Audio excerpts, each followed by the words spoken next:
কোনো মানুষ যেন নিজেকে ঈশ্বর বলে বা আল্লাহ বলে দাবি না করতে পারে, বা কোনো মানুষ যদি এত অত্যাচার কোনো সম্রাট যেন না হয়ে ওঠে, তার জন্য তিনি একটা নিদর্শন কিন্তু দিয়ে রেখেছিলেন যে এরকম যদি তুমি অত্যাচার করো তাহলে কিন্তু তারও পরিণতি এরকম হতে পারে।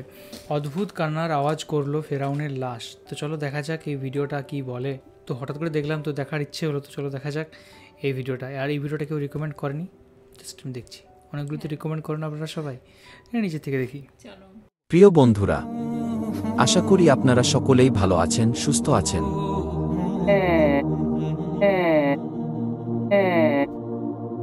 ফেরাউনের লাশ থেকে কেন এই অদ্ভুত আওয়াজ বের হলো? বিজ্ঞান কি এর কোনো ব্যাখ্যা দিতে পারবে? কেন প্রতি বছর ফেরাউনের লাশের উপরে একটি ইঁদুর ছেড়ে দেওয়া হয়? কেন ফেরাউনের হাতের নখ এবং চুল বাড়তে থাকে? জানতে হলে ভিডিওটি সম্পূর্ণ দেখতে থাকুন। ফেরাউন কোনো ব্যক্তি বিশেষ নাম নয়। ফেরাউন হল মিশরের তৎকালীন বাদশাদের উপাধি। পৃথিবীতে অত্যাচারী ও খোদাদ্রোহী শাসকদের মধ্যে ফেরাউন ছিল অন্যতম। ফেরাউন শুধু অত্যাচারী শাসকই ছিল না, সে নিজেকে খোদা দাবি করত। আল্লাহর পরিবর্তে মানুষকে তার ইবাদত এবং পূজা করতে বাধ্য করেছিল। পবিত্র কুরআনের ২৭টি সূরায় সর্বমোট ৭৪ বার ফেরাউনের কথা উল্লেখ করা হয়েছে এবং খোদাদ্রোহী এই অত্যাচারী ফেরাউনের করুণ পরিণতির কথা তুলে ধরা হয়েছে। হজরত মূসা আলাইহিস সালামের কাছে ফেরাউন যখন যুক্তিতর্কে হেরে গেল, তখন সে ঘোষণা করল, আমি অবশ্যই তোমাদের হাত এবং পা অবশ্যই কর্তন করব এবং তোমাদের সবাইকে ফাঁসিতে চড়াব। যখন ফেরাউনের মন্ত্রিসভায় এই সিদ্ধান্ত পাশ হয়ে যায়, তখন মহান আল্লাহ রব্বুল আলামিন হজরত মূসা আলাইহিস সালামকে জানিয়ে দিলেন, হে মূসা, তুমি আমার বান্দাদেরকে নিয়ে রাত্রি যোগে বের হয়ে যাও, নিশ্চয়ই তোমাদেরকে পশ্চাদ্ধাবন করা হবে। অতঃপর মূসা আলাইহিস সালাম যখন তার কওম বনী ইসরাইলকে নিয়ে রাত্রিবেলায় চলতে শুরু করলেন, যেতে যেতে তিনি লোহিত সাগরের পাড়ে চলে গেলেন। অনেকেই এটাকে নীল নদ বলে থাকেন। জেনে অবাক হবেন, ফেরাউন যেখানে ডুবে মৃত্যুবরণ করেছে সেটি নীল নদ নয়, বরং সেটি হল সাগর। বাহারে আহমার, রেড সি বা লোহিত সাগরে ফেরাউনের মৃত্যু হয়েছে। কেননা আরবিতে নাহরুন শব্দের অর্থ হল নদী, আর বাহরুন শব্দের অর্থ হল সাগর। পবিত্র কুরআনেও বাহার শব্দটি ব্যবহার করা হয়েছে। হজরত মূসা আলাইহিস সালাম তার কওমকে নিয়ে যখন লোহিত সাগরের পাড়ে এসে দাঁড়ালেন, তখন তারা দেখতে পেলেন পেছন দিক থেকে দেয়ে আসছে ফেরাউন বাহিনী। তার কওমের লোকেরা বলতে লাগল, সামনে বিশাল উত্তাল সমুদ্র, পিছনে ফেরাউন বাহিনী, নিশ্চয়ই আমরা ধরা খেয়ে গেলাম। তখন মূসা আলাইহিস সালাম উত্তরে বলেন, কখনো না। নিশ্চয়ই আমাদের সাথে আমাদের মহান রব রয়েছেন, তিনি আমাকে পথ প্রদর্শন করবেন।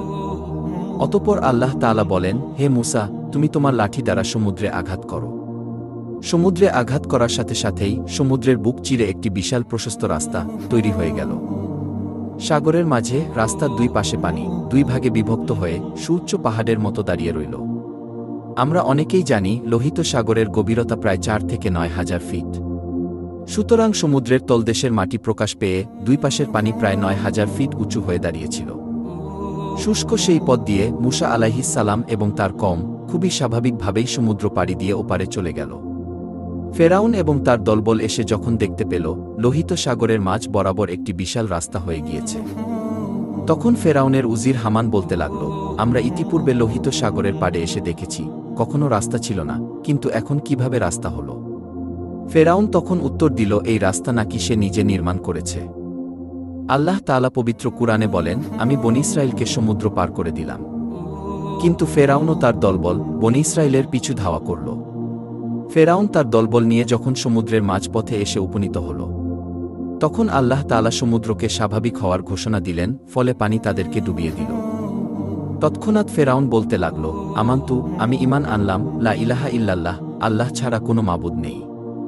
আমি সেই আল্লাহর প্রতি ঈমান আনলাম যে আল্লাহর প্রতি ঈমান এনেছে বনী ইসরাইল। আমি সেই আল্লাহর প্রতি ঈমান আনলাম যে আল্লাহর প্রতি ঈমান এনেছে পয়গম্বর মূসা এবং পয়গম্বর হারুন, এবং আমি মুসলমান হয়ে গেলাম। সুপ্রিয় দর্শক, ফেরাউন সেই মুহূর্তে ঈমান আনলেও তার ঈমান গৃহীত হয়নি। আল্লাহ তাআলা জবাবে বলেন, তুই এখন ঈমান আনছিস, ইতিপূর্বে তুই ছিলি চরম অবাধ্য এবং পৃথিবীতে ফাসাদ সৃষ্টিকারী, সুতরাং তোর ঈমান এখন ধর্তব্য নয়। আল্লাহ তাআলা আরও বলেন, আজ আমি তোর দেহ রক্ষা করব, যেন তোর পরবর্তী লোকদের জন্য নিদর্শন হয়ে থাকে। নিশ্চয় অধিকাংশ মানুষ আমার মহাশক্তিশালী নিদর্শন থেকে গাফেল। ইমাম কাতাদাহ রহিমাহুল্লাহ বলেন, বনি ইসরায়েলগণ সাগর পাড়ি দেবার পর মুসা আলাইহিস সালাম যখন বনি ইসরায়েলদেরকে ফেরাউনের নিহত হওয়ার সংবাদ দেন, তখন তারা এই খবর অস্বীকার করতে লাগল, কেননা ফেরাউনের ব্যাপারে তারা খুবই ভীত সন্ত্রস্ত ছিল এবং তারা বলতে লাগল ফেরাউন হয়তো ধ্বংস হয়নি। মহান আল্লাহ তাদেরকে ফেরাউনের লাশ চোখে দেখানোর জন্য এবং এর থেকে অন্যান্যদের শিক্ষা লাভের উদ্দেশ্যে সাগরের ঢেউয়ের মাধ্যমে ফেরাউনের মৃতদেহটি তীরে এনে ফেলে রাখলেন এবং তা সবাই প্রত্যক্ষ করল। এতে করে ফেরাউনের ধ্বংসের ব্যাপারে তাদের নিশ্চিত বিশ্বাস হল এবং তার লাশ হবার জন্য নিদর্শন হয়ে গেল। পরিশেষে তার লাশের কি পরিণতি হয়েছিল এ ব্যাপারে কোরআন ও হাদিসে কোথাও কোনো তথ্য নেই। কিন্তু এই ঘটনা সংঘটিত হওয়ার ৩,০০০ বছর পর লোহিত সাগরের তীরে জাবালিয়ান নামক স্থানে ১৮৯৮ সালে ফেরাউনের লাশ সর্বপ্রথম আবিষ্কার করা হয়। কিন্তু এখানে প্রশ্ন হল, ফেরাউনের মৃত্যুর পর থেকে ১৮৯৮ সালের আগ পর্যন্ত দীর্ঘ ৩,০০০ বছর লাশটি কোথায় ছিল? অধিকাংশ ঐতিহাসিকদের মতে এটি পানিতে অক্ষত অবস্থায় ভাসমান ছিল। যাই হোক, অতঃপর এই লাশটির সঠিক তথ্য উদ্ঘাটনে মিশর সরকার দীর্ঘদিন গবেষণাগারে সংরক্ষণ করেন। অবশেষে দীর্ঘ গবেষণার পর মিশর সরকার ঘোষণা করেন এটিই সম্ভবত মুসা আলাইহিস সালামের যুগের মিশরের সবচেয়ে প্রতাপশালী খোদাদ্রোহী ফেরাউনের লাশ। বিশ্বব্যাপী এ সংবাদ ছড়িয়ে পড়ায় ১৯৮১ সালে ফ্রান্স সরকার ফেরাউনের লাশ নিয়ে উচ্চতর গবেষণার জন্য মিশর থেকে ফেরাউনের লাশকে রাজকীয় সংবর্ধনা দিয়ে নিয়ে যায়। ফেরাউনের লাশ লাল গালিচা সংবর্ধনা দিয়ে বরণ করা হয়। অবাক করা বিষয় হল, ফেরাউনকে ফ্রান্সে আনার জন্য তার পাসপোর্ট তৈরি করা হয়। পাসপোর্টে তার পরিচয় লেখা হয় মহান মিশর সম্রাট।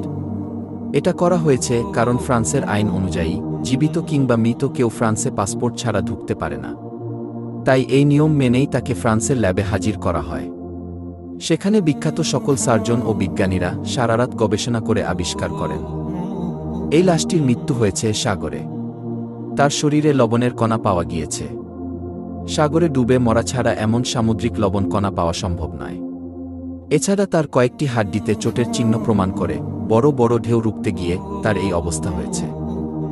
ডক্টর মরিস বুকাইলিকে কেউ একজন বলেছেন, মুসলমানদের কোরআনেও এমন তথ্য রয়েছে যা মিশরের মানুষ সবাই জানে। বুকাইলি অবাক হয়ে বলেন, অসম্ভব, ফেরাউনের মৃত্যুর তথ্য আমরা কেবলই আবিষ্কার করলাম। আজ থেকে ১৪০০ বছর আগে মোহাম্মদ কি করে এমন কথা বলতে পারে?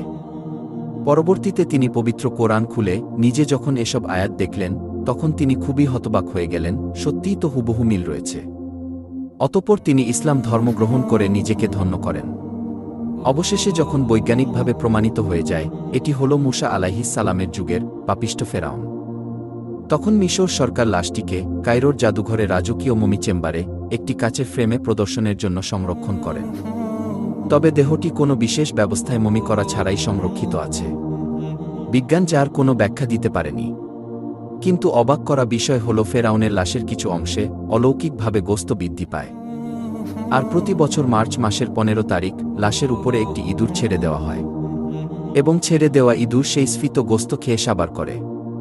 আরও অবাক করা বিষয় হল, অলৌকিকভাবে ফেরাউনের নখ এবং চুল বৃদ্ধি পায়, যা সত্যিই হতবাক ও অবাক করা বিষয়। সম্প্রতি ফেরাউনের লাশের একটি অদ্ভুত আওয়াজ বের হয় যা গোটা পৃথিবীকে হতবাক করেছে। কি সেই অদ্ভুত আওয়াজ, যার কোনো ব্যাখ্যা আদৌ সম্ভব নয়? সত্যিই আল্লাহ তাআলা ফেরাউনকে শুটকি বানিয়ে গোটা বিশ্বের স্বৈরশাসকদের একটি সতর্কবার্তা দিয়েছেন। তো আমরা দেখলাম যে ফেরাউনের লাশের গল্প এবং তার সাথে সাথে যে এখনও একটা অদ্ভুত আওয়াজ শোনা যায় সেই লাশ থেকে, অ্যান্ড এটা পুরোপুরি অরিজিনাল একটা ঘটনা এবং সেটা এখনও লাশ সংরক্ষিত আছে এবং কোনো ওষুধ ছাড়া জাস্ট এমনি লাশটা যেমন ছিল সেরকমই শুকিয়ে শুটকি মাছের মতো মানে হয়ে গেছে। তো বুঝতে পেরেছো? কি বুঝতে পেরেছো?